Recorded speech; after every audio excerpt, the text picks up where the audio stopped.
All right, we're live. So you guys can sit comfortably however you want to until we actually start the meditation. Then you have to sit still. So this is the first Thursday of the month, which every first Thursday I like to do a question and answer so I can see what's going on with people's practice and lives and answer any questions that you have about meditation, practice, about the intersection of meditation and life. It does not have to be just technical questions about meditation, but if you've got those, of course, those are great. We'll start with my standard disclaimer first, which is none of the answers I'm going to give you are the answer. This is just my best answer that I have for you tonight. It's not written in stone anywhere that I know of. And if you ask me again in 10 years, I'll give you a better answer to your question. I'll start with these questions that I got from Tanya, who's watching from Paris tonight. It's like 4 or 5 in the morning. I don't remember which way it goes with the time change, but she's been practicing via Zoom, and she says, I see my dojo family staying in it, and I moved and wistful. How can I best be encouraging and part of it from a distance? So it is tough to be encouraging to the other students if I don't let you, turn your sound on during class, but you can ask great questions at the end of class like you always do. You're encouraging to me by just showing up. So just keep doing what you're doing. You're doing great. Don't have a bad attitude. I love anybody who comes to class and is being just genuinely interested in trying, whatever country you're in and whether you're here in person or on Zoom. That always gives us all good energy. If you were like on Zoom just scowling the whole time, that would be unhelpful, so don't do that. But I want to talk about being moved and wistful, because wistful, I feel like for some of us it has a negative connotation, but I think that it's a wonderful thing. Like missing it. I'm sure, Alex, you were gone for a long time, and I'm sure you missed it in part, at least. Whenever we take a break, you took a break for a little while, Kaya. Weren't you living somewhere else for a little bit? Yeah, we take breaks. We move. Maybe we move to a different country. Maybe we do to a different state or whatever, and we miss it. I've missed practice a lot for the short period of time that I wasn't doing it. When I moved out to California to start the dojo, I hardly had any way of practicing here just by myself. And it's good. They say absence makes the heart grow fonder. It's something that we should kind of embrace, not be attached to. You don't want to have to feel wistful, but this wistfulness is like a nice feeling. You miss something, and then when you are, that wistfulness is something that you can channel. And I'm not saying that you have to change it necessarily, but I wrote the newsletter, the blog this month about emotional content and taking emotion and being able to channel it into something.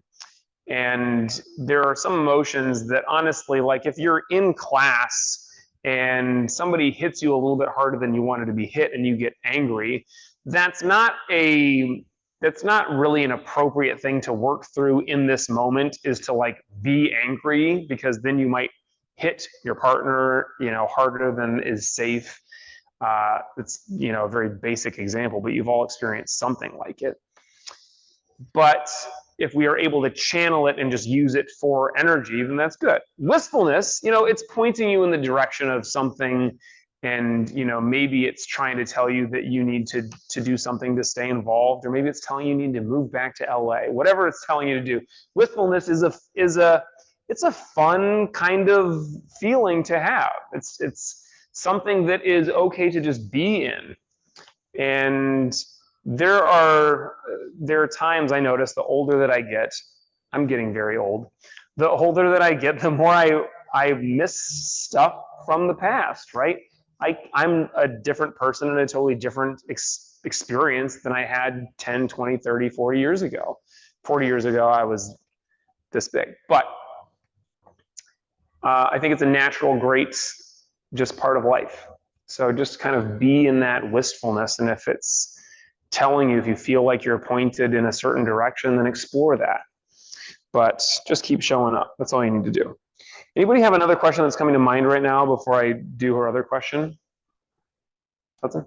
Kind of comes into play with this kind of stuff, like missing somebody, but like almost loving Go on. from a distance, or missing somebody, but at the same time learning to set boundaries, Mm-hmm. or how to gauge rebuild relationships. And that can be a wistful or sad or longing experience. How would you Navigate that? Yeah, what advice for meditation? Kind of that meditation. Sure. Struggles. So there are going to be people in our lives. So sometimes people ask me more pointed questions, and it's kind of different where it's like, I've got a toxic person in my life. How do I deal with them? And sometimes there are people that we do need to just cut out of our lives. And then there are, like, that's one end of the extreme. And the other end is like, this is somebody who I just love being around and we get along great and it's so nice and everything is just easy and wonderful. And then there's all this stuff in between. And some other relationships, we might need to set boundaries, or we might feel like they're a little bit further away than we want them to be. So we want to kind of, reconnect, or it is the way that it is. They live in a different place. They live in a different country. We can't see them as much as we want to. And that with a relationship is again, it's another great thing. And you will have relationships. I mean, you're very young. You're not very old like me. You're very young. And you've had some relationships. You'll have more relationships. You'll have relationships that stick with you for the rest of your life, your family or your great friends. And then you'll have other relationships that come and go, and you'll miss them. And it's great. It's great to miss. And it is, again, like being able to, I heard somebody say this, I feel like it was in a movie, and it was almost really cheesy, but also just like so genius. It's like the best part of the relationship is like missing it when it's over. And I don't necessarily agree with that, and apparently neither does Gaia. But with some relationships, it can actually be the best part. Depending on the quality of the relationship, the best part is when it's done. But there are great relationships that you'll have that it's like, I miss that, and I'm, maybe I'm wistful for it, whatever. And that's part of our human experience, right? And that is something that you're going to have, I think, more commonly and maybe more viscerally with people. But you'll have that with other things, with your practice. You'll have it with a car. Someday your car is going to die, and you're going to think back wistfully on it. Or someday you'll be able to afford a really nice car. Because no offense on your current car, it's perfectly nice, nicer than the car I had when I was your age. But this is a part of the human experience, and we should try to enjoy it, right? You know that you're going to miss stuff. You know that you're going to miss people. And then what you're faced with is the option to either be okay with missing and really just embrace that and enjoy that feeling, not make it wrong, not make it mean like that means that I have to get back together with this person or whatever. It is a feeling to sit with and enjoy, to learn from. Or you can make it mean something bad. You can really make it mean like this is a negative thing. This is something that I have to change and I have to do something about it. This is, on some level, kind of what enlightenment is. It's like being okay with things the way that they are. That's different from giving up, right? A lot of people who talk about the journey to enlightenment or being enlightened talk about like, I'll never rest until every sentient being and even the trees and the rocks are enlightened, and I'm going to try to put that energy out there and work and do whatever I need to do. Great, that's totally fine. But ultimately, the majority of the experience of being enlightened or being more enlightened is acceptance. You're accepting the way that things are, and you're accepting the way that things aren't. And it's great. This is actually kind of leading into Tanya's next question. She says, I find myself putting down again and again and again those things I've told myself I've let go of already. Letting go seems less and less a one-time feeling and more a continuous reminding myself of my intention and direction. Do you relate to that? Yes, I do. Again, if we're talking about enlightenment, and this is a big part of like the goal of meditation, is to try to become the best version of ourselves, the highest version of ourselves. And if we think of enlightenment in this way where it's kind of binary, as I used to, I think it's like I'm enlightened or I'm not. I'm Buddha or I'm trash. It's not a super helpful way of looking at it. Of course, it can really stir you to try to meditate more or to seek, deeper experiences in your practice if you think I'm trash until I make it. But I don't think it's very useful because it has a tendency to make us dwell on the trashiness of us. So instead, we think of it like every little step that I take is a little enlightenment. And there are different terms for this. A satori is like a flash of enlightenment, and it's something that comes and goes. And as Tanya is describing this letting go, it's generally something that we don't just get to do once and then that's the end of it, especially if it's something that's more, feels like a part of us. It's something that's very, serious and we're very attached to. It would be totally nice and lovely if you have that ability to just completely let go of this thing that is not serving you and to never feel like you have to keep setting it down. Great. And more realistically, this is something that will be, maybe we're going to continue having to let go of the same thing. Or maybe it's like, it's like a video game and you get to a certain level and then you kind of level up and things get harder and you have to let go of harder things. So maybe when we're first starting off, it's like, I got to let go of my favorite pen. I lost it and I've searched all over the place and I can't find it. And I really miss that pen because it felt just right. It's the only thing that I was able to write neatly with. I don't think I've ever been able to find a pen that I can write neatly with, but just pretend. And we're okay, I'm able to let go of that. I get past it. But now it's like I gotta let go of something bigger. I gotta let go of my car, my favorite thing. And then we start having to let go of, people and concepts and our sense of self sometimes. And that's a good one because we think of enlightenment as like, getting beyond the ego. It's unlikely that in a permanent way, the ego melts away and is just gone. And then we no longer are in the ego. It's more like we're practicing letting go. And I heard somebody describe enlightenment once as getting beyond or letting go of the habit of ego identification. So identifying as the small self, right? I look in the mirror, I see myself, I'm like, that's me. This is what I look like. This is who I am. I have these finite parameters. I have these emotions. I have these desires. I have these ways that I am and all that. And that's the small self.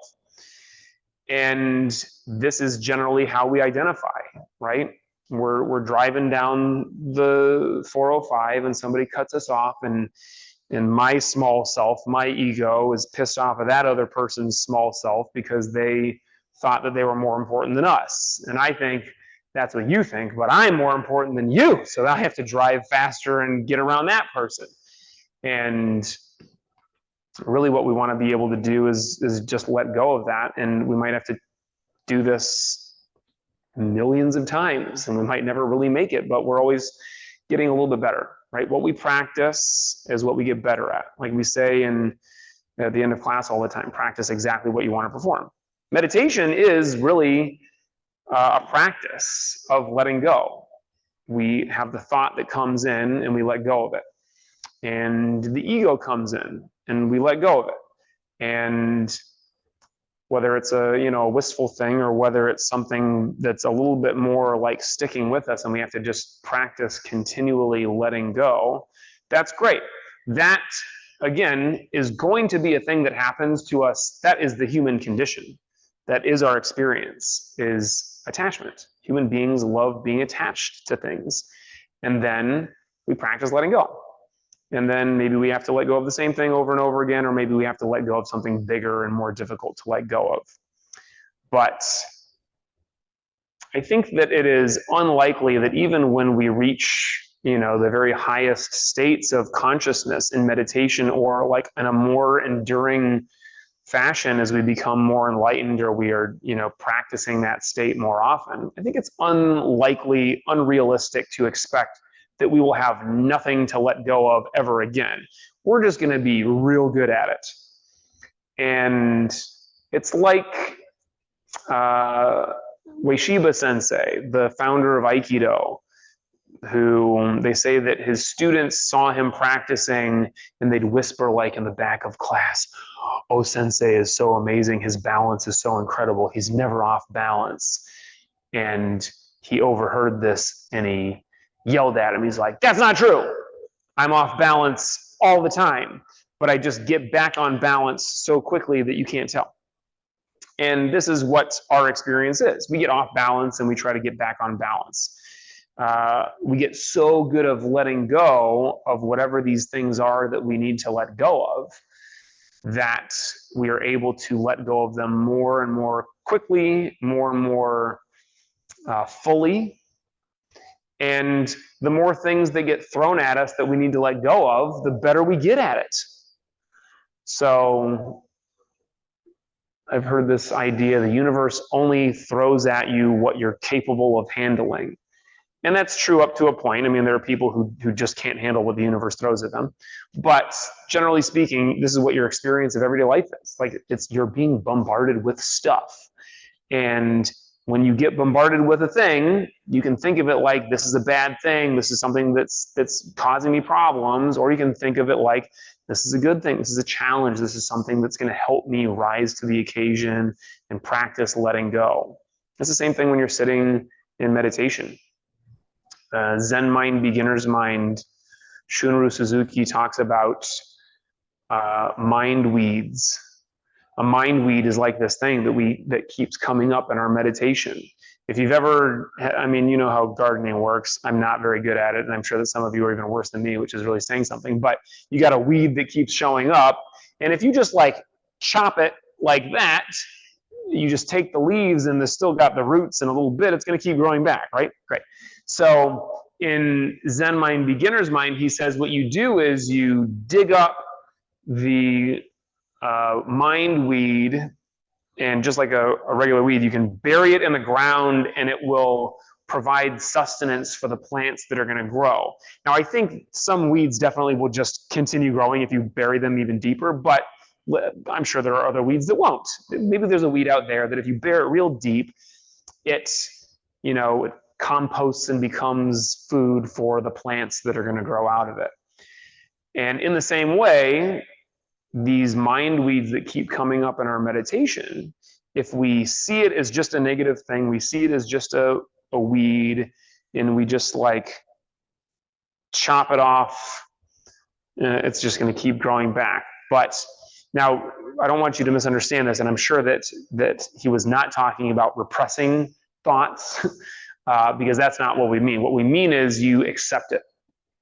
You accept it, you bring it into yourself, and that experience of being able to let go of that mind weed or be able to deal with it is what gives us food and fuel for either the rest of that meditation or for future meditations.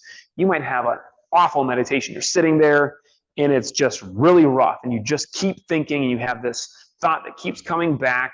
Try to, change course or jog yourself out of it by reminding yourself that this is a mind weed that is food for my next meditation, or it can be food for this meditation. If I accept it and, turn it into that energy, then it can be a positive experience. So I really went off on that one. Other questions? Kaya.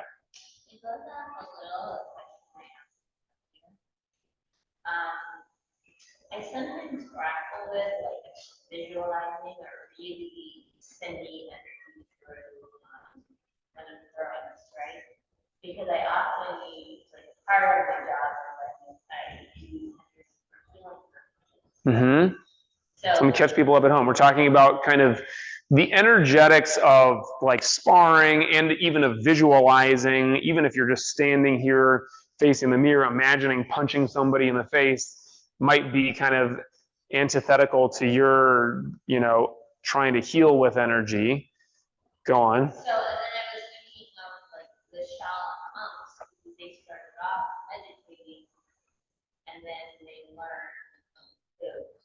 sort of like the balance Sure. and how they didn't accept it. They're like meditating. Yeah. Those monks were just sitting there minding their own business. Bodhidharma busts in and he's like, you got to start punching and kicking. There's a great koan in Zen Flesh, Zen Bones. Zen Flesh, Zen Bones. And I can't remember the koan at all, but the author, or there's a quote from somebody who's basically giving like his thoughts on the koan, and he says something at the end of it like that. He calls him like that crooked tooth monk or something. He's like, this is part of the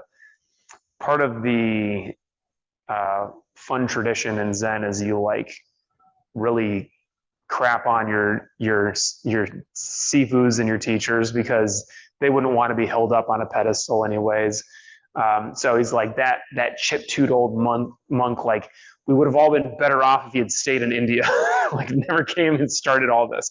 It's like, look at all the confusion that he started with coming and he invented Zen Buddhism. So this is the statue up here. It's a statue of Bodhidharma. He's a legendary monk that came from India to Shaolin Temple and started Kung Fu. But as Kaya said, the monks were already there meditating and he showed up and just messed up the whole thing. So yeah, the monks accepted it. And part of this is the yin and yang of all of our experience in our life, and within our practice, it is there too, right? There are plenty of paradoxes and plenty of just a study of opposites. And within our practice, there are plenty of examples of this, but the Tao is probably the best one. Literally in our Tao, it's war and peace, and we cover war with peace like this, and we're showing peace, but we still have war. What's that about? And it's not like we're hiding war. I'm sure in some styles of martial arts, they're like, I'm hiding the war so you don't know that I have it, and then if you drop your guard, I'm going to punch you in the face. In our style, it's like, truly, we want peace, but we're also not completely letting go of the possibility, of the awareness that we might need to fight. And this is really what was going on back in the day. Part of the legend of the founding of martial arts at Shaolin Temple is that the monks were getting attacked by these roaming, bandits who would come in and they'd like steal stuff and attack the monks, and they had to learn how to defend themselves. Maybe they were in a temple, or maybe they were walking around the forest outside of the temple and they'd get attacked. And that was part of it. And it's like,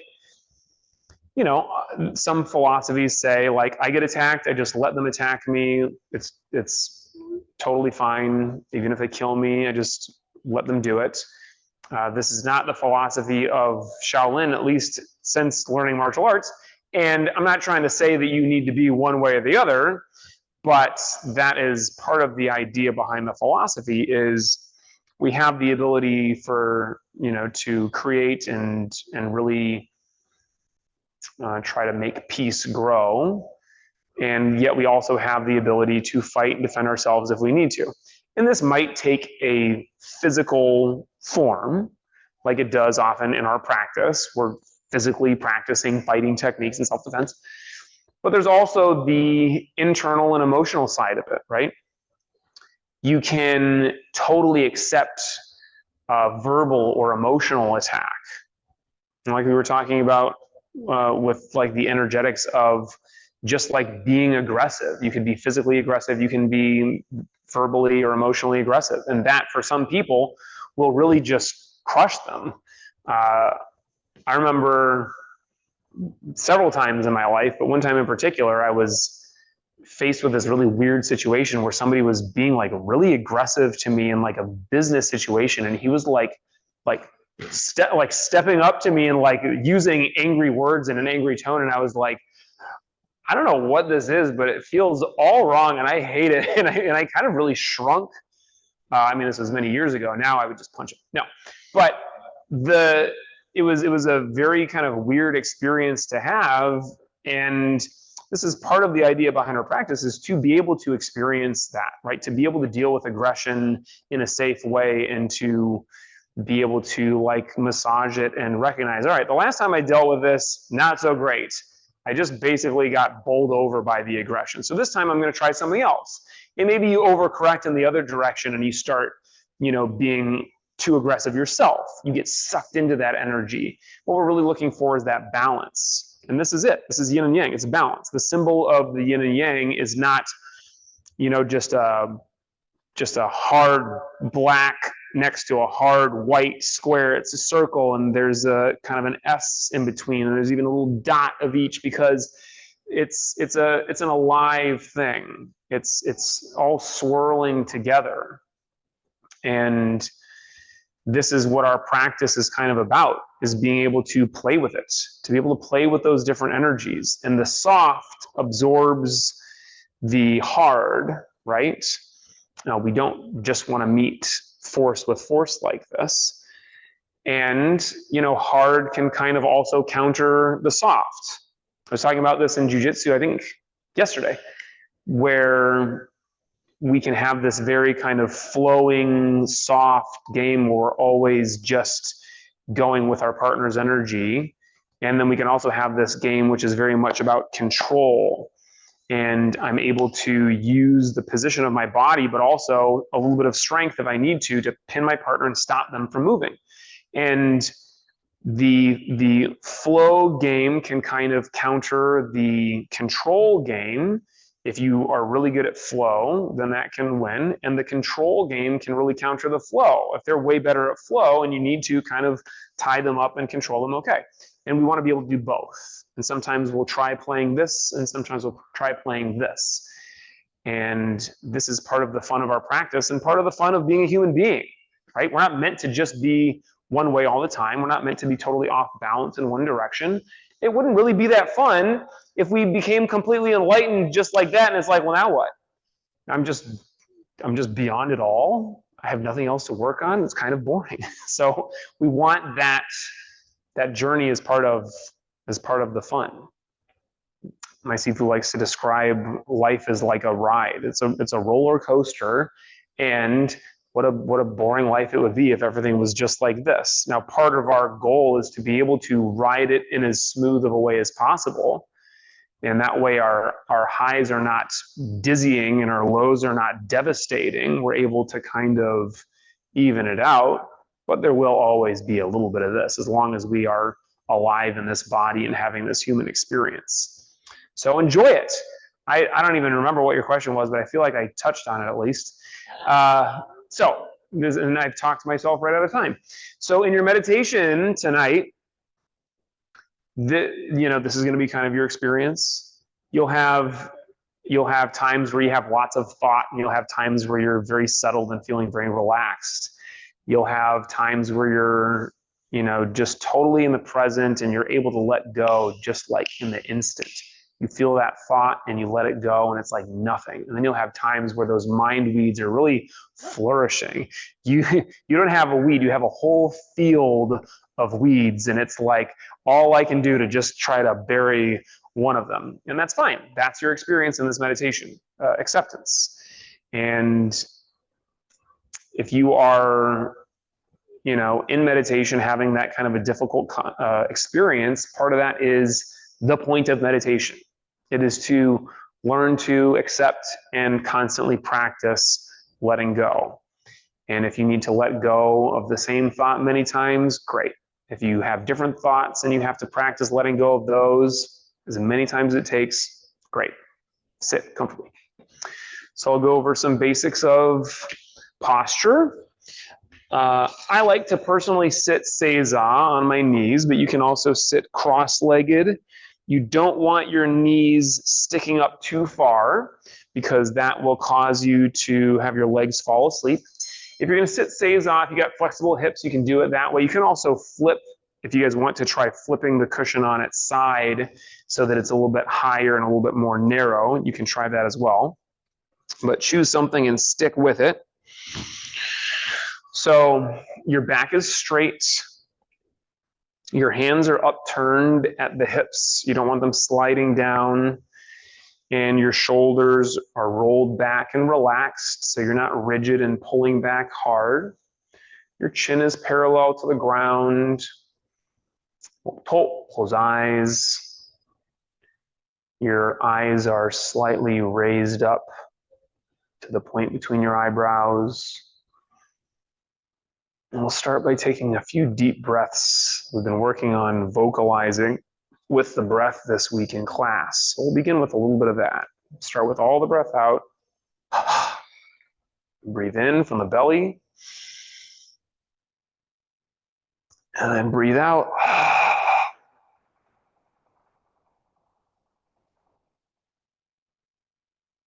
In through the nose. Out through the mouth.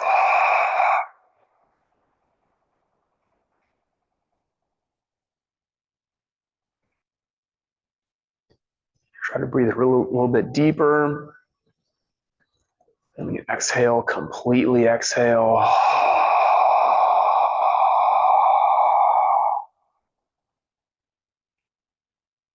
One more.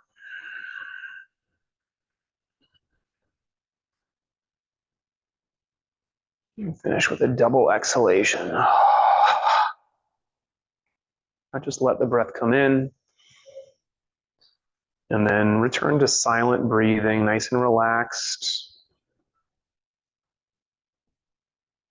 So if your mind continues to wander, you're struggling with focus, you can just keep returning back to trying to breathe more deeply, but don't make the noise with your breath when you're meditating with other people. It's going to be distracting.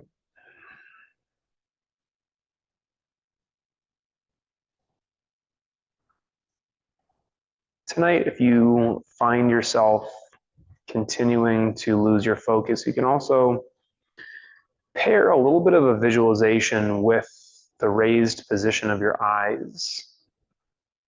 So remember, your eyes are slightly raised up. It's like you're looking at the point between your eyebrows, but you don't want your eyes to be crossed. They're just slightly raised to that level just above the eyebrows. And what you can do tonight, this is something I've been playing with lately,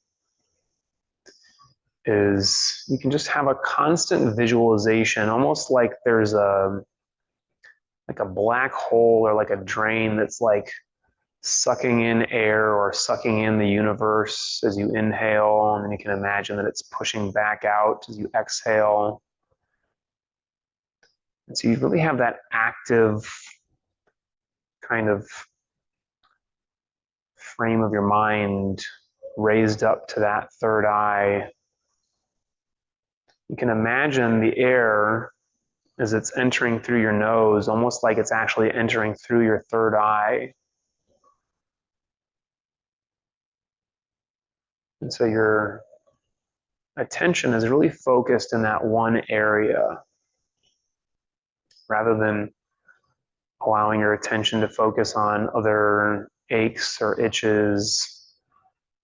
Rather than moving your body, just try to keep it totally still and keep recentering your focus on that position of the eyes, the feeling of the breath.